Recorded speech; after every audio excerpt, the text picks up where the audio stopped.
retrouve aujourd'hui pour une nouvelle vidéo, un book haul, tout simplement parce que je suis rentrée de 15 jours de vacances et ma voisine a récupéré un énorme sac rempli de colis. J'ai également acheté des choses et donc j'avais envie de vous montrer tout ça. On va commencer par les albums jeunesse, puis par les livres, les bandes dessinées et je terminerai par les colis qui m'ont été envoyés. J'ai reçu pour Elliot 2 livres de la part de Albin Michel Jeunesse, Quand deux lapins s'aiment, de Claire Garalon. C'est des livres cartonnés avec des couleurs pétantes pour que les enfants, les bébés notamment, voient les couleurs parce qu'ils voient les contrastes assez forts. Donc ça va être un livre pour maintenant. Et également Je t'aime, mon tout petit, toujours de Albin Michel Jeunesse. Là, les couleurs sont très belles. Il est sorti le 3 janvier. Et il y a des petits clapets. Donc ça, c'est pour un peu plus grand. Mais en soi, ça peut être un livre que je lis pour les deux. Vu qu'il y a un petit peu plus de lecture. Mais ça reste pour les petits-enfants. Je ne sais pas trop quel âge. Des 1 an, je pense. Mais pour Léon, je lui lisais des albums pour vraiment plus grands. Donc pour le coup, ça va totalement correspondre. J'ai également reçu de cette superbe collection que j'adore, c'est de Splash, l'ours qui n'aimait pas hiberner, de Jean Tartine et Pauline Roland. C'est Pauline Roland que j'adore qui fait cette petite collection. Je trouve les dessins extrêmement drôles et les histoires toujours un petit peu acadabrantesques. Et c'est ce qui en fait vraiment tout l'humour en fait de cette petite saga pour les enfants. Je vous montrerai les autres que je vous avais déjà montré plusieurs fois. Mais vraiment, c'est une collection que j'adore, avec le chat qui n'aimait pas les poils, la tortue qui n'aimait pas être lente. Voilà, c'est vraiment pour montrer que ce n'est pas parce qu'on nous attribue des stéréotypes qu'on aime ça. Et donc ici, l'ours qui n'aimait pas hiberner, qu'on va découvrir. Et en dernier, un livre que j'espérais beaucoup recevoir. C'est un album jeunesse de Fanny Vella, que j'adore. Je l'aime beaucoup. Sa dernière bande dessinée, Le Coquelicot, mais également Vermicelle, m'avait énormément touchée.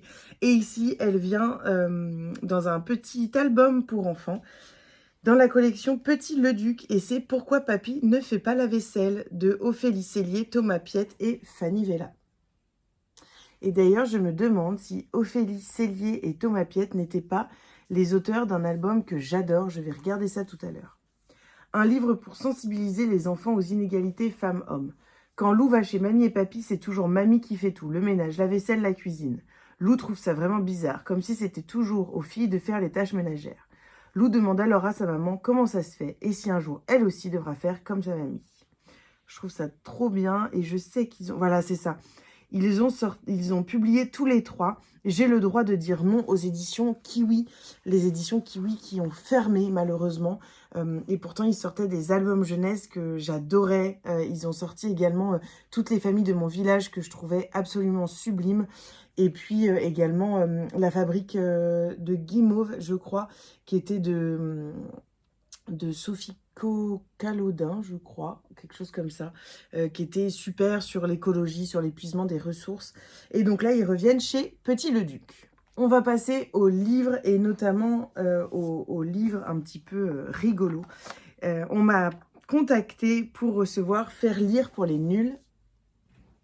Alors déjà, je trouvais ça rigolo. Mon conjoint ne lit pas et j'aimerais bien le faire lire un petit peu. Donc ça peut être drôle. Il nous parle des livres audio, de comment lire, de pourquoi il faut lire, pourquoi on aime lire quand on se met à lire. Il y a plein de livres à lire dans sa vie, des biographies à ne pas rater, des textes qui permettent de voir le monde autrement.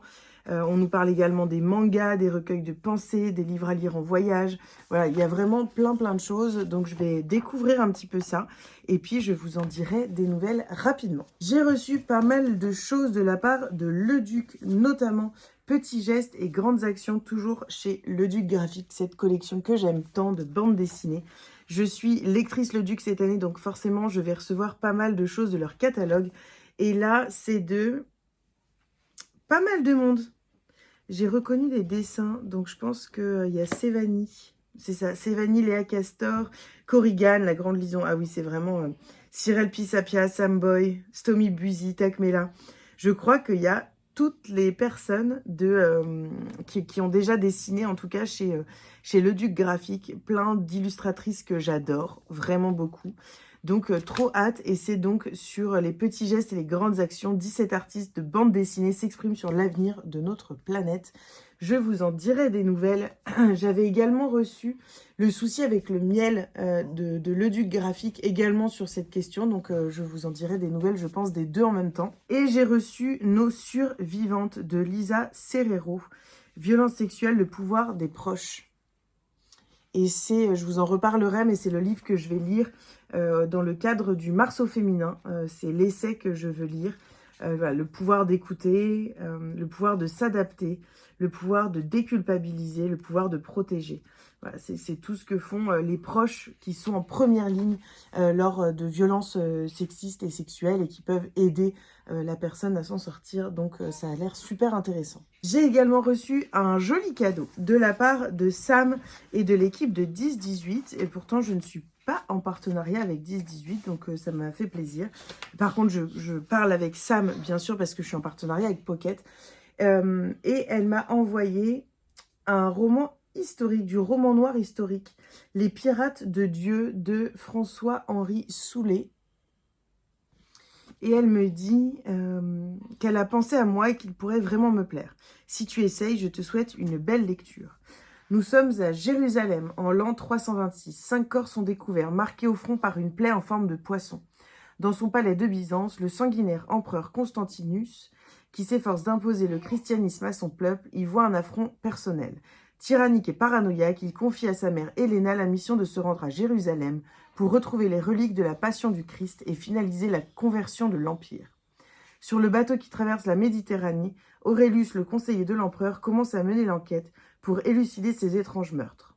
C'est compté sans la présence à bord de 2 jeunes pirates, Kyros et son ami Gaëlo, animés par une sombre vengeance. Complot, tempête et trahison s'entremêlent. À l'issue de la traversée, le destin parachève une tragédie qui bouleversera le visage du monde.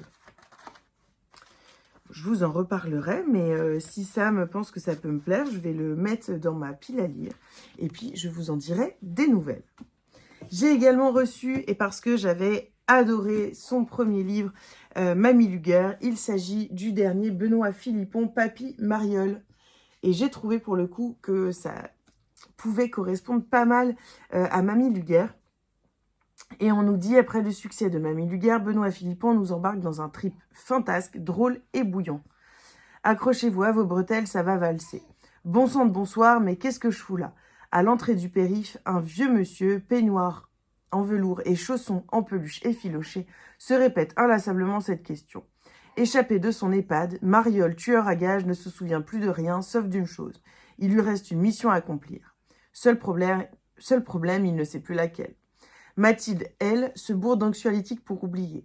Victime de revenge porn, jetée en pâture sur les réseaux sociaux, elle se dit que le plus simple est peut-être d'en finir, à moins de faire équipe avec le vieux amnésique venu à sa rescousse. En l'aidant à retrouver la mémoire, Mathilde pourrait se payer une revanche en or. Je vous en dirai des nouvelles. Alzheimer tueur à gages, Alzheimer est féministe malgré lui. Je pense que je vais bien rigoler et j'ai bien envie de le lire rapidement. Parce que j'avais adoré Mamie Luger, je l'avais dévoré.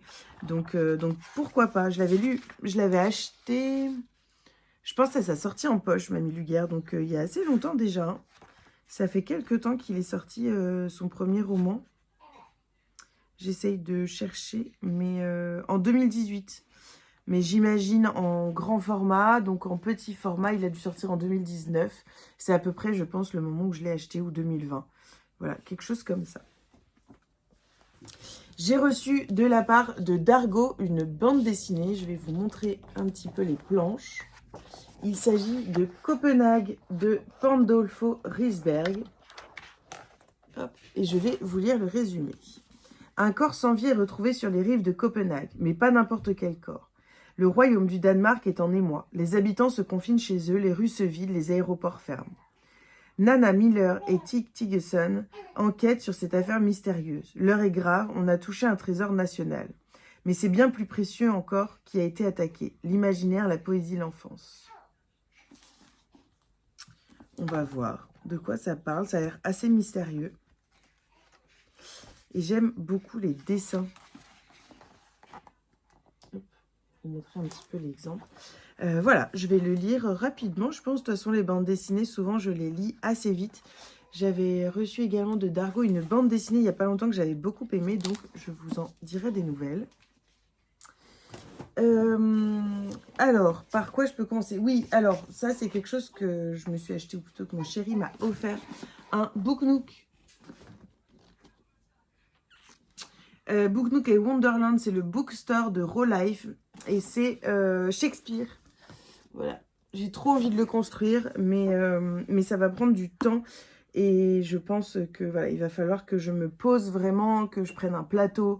Va falloir que je fasse très attention à ne rien casser.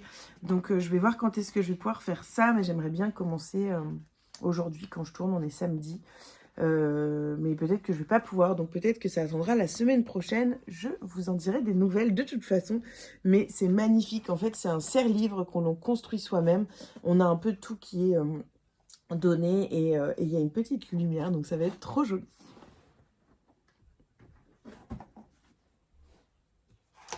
Ensuite, je vais revenir au livre. J'avais demandé aux éditions Pocket L'Asphyxie de Oussam Hamoud et Céline Martelet, Raqqa, chronique d'une apocalypse. C'est un tout petit livre. C'est traduit de l'arabe. 10 ans durant, ils n'ont pas eu droit à la parole. En 2013, Raqqa sortait tout juste des griffes du dictateur Assad. Une libération de courte durée, car très vite, ils sont arrivés. Les hommes en armes, les femmes en noir. Après l'enfer, la terreur. Devenue capitale du califat, Raqqa ploie sous le joug d'un nouveau maître, Daesh.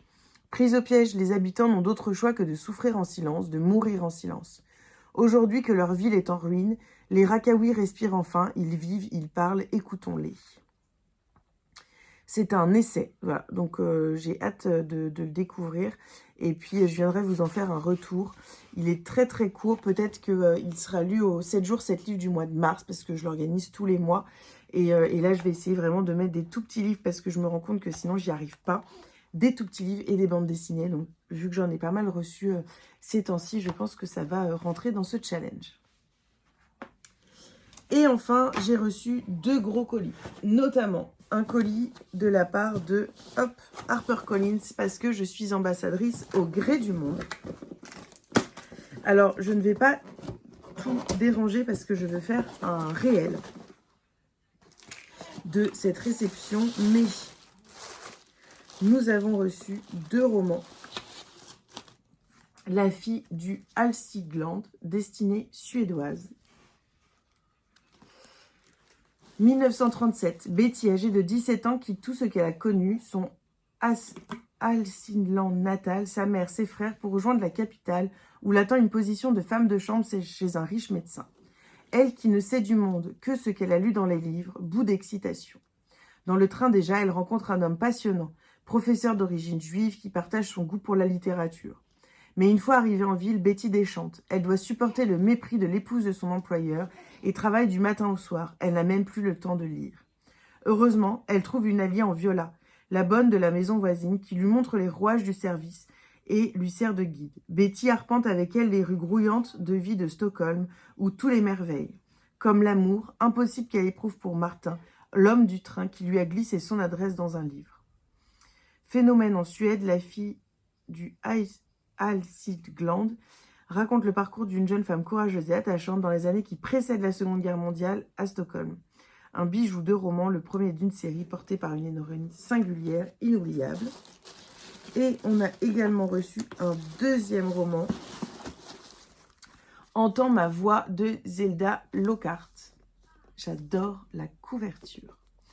Seigneur Jésus, si ce n'est pas le bébé le plus noir né de ce côté du ciel. Le monde accueille ainsi Lottie Rebecca Lee. D'un autre côté du ciel, un siècle plus tôt, naissait son ancêtre ghanéenne, embarqué de force aux États-Unis pour travailler comme esclave. Sa voix, le père et le grand-père de Lottie Rebecca l'entendent qui murmurent à leur oreille. Né pendant la Grande Dépression, Benjamin Lee laisse derrière lui la terre orange du Mississippi qu'il a vu peiner dans les champs de tabac pour rejoindre la Corée. Quelques années plus tard, Benjamin Junior part se battre à son tour au Vietnam. Tous eux tentent désespérément de fuir le souvenir qui les hante dans leur chair, dans leur sang. En vain, à son retour, Beji reprend la route du sud et s'installe en Californie du Nord, où sa fille Lottie Rebecca voit le jour. Bientôt, le comportement de la fillette inquiète son entourage. Elle dessine d'atroces images, exhumant, sans le savoir, le terrible passé des siens. Entend ma voix une sublime fresque familiale, traversant les époques avec poésie et une ode à la femme, par qui tout commence et tout finit. Ouh là là. Je pense que je vais le lire rapidement. Ça a l'air d'être très fort. C'est complètement un livre qui peut me plaire. Vraiment, vraiment. Nous, on a reçu des petites choses avec, mais si vous me suivez sur Instagram, je vous montrerai ça plutôt dans un unboxing que je vais tourner le plus rapidement possible parce que j'ai une idée de ce que je veux faire, mais ça va demander un tout petit peu d'organisation et peut-être d'aide. Donc, je vais voir quand est-ce que je ferai ça. Et j'ai reçu... On m'a contacté pour recevoir une sélection du prix Poche, Relais et KitKat 2024. Et c'est une box qui renferme les deux choses que je préfère, c'est-à-dire des livres et du chocolat. On a reçu Le soldat désaccordé de Gilles Marchand, donc c'est dans la sélection du prix Poche. Et Les garçons brûlent de Eva Björg Aegistottir. La nouvelle étoile du polar nordique. Moi qui veux me mettre au polar nordique, je commence à en avoir pas mal dans ma pile à lire. Et on a plein de KitKat. Voilà. Le colis est rempli de petits KitKat. Donc ça, c'est trop cool. C'est la bonne nouvelle du jour. Je ne vais pas vous montrer, mais c'est ces KitKat là. Voilà, trop contente. Donc, un joli colis. Merci beaucoup à cette sélection de relais KitKat du prix Poche 2024. Et puis, je vous dirai des nouvelles de ces romans et puis de ces KitKat. Mais bon, les KitKat, c'est toujours très bon. Donc, pas vraiment besoin de revenir vers vous pour vous en parler. Voilà pour ce book haul qui a été assez court. J'ai essayé de faire assez vite parce que sinon, ça allait durer des heures. Je vous reprends très rapidement dans une nouvelle vidéo. Je vous souhaite une très jolie semaine et je vous fais des bisous. À bientôt!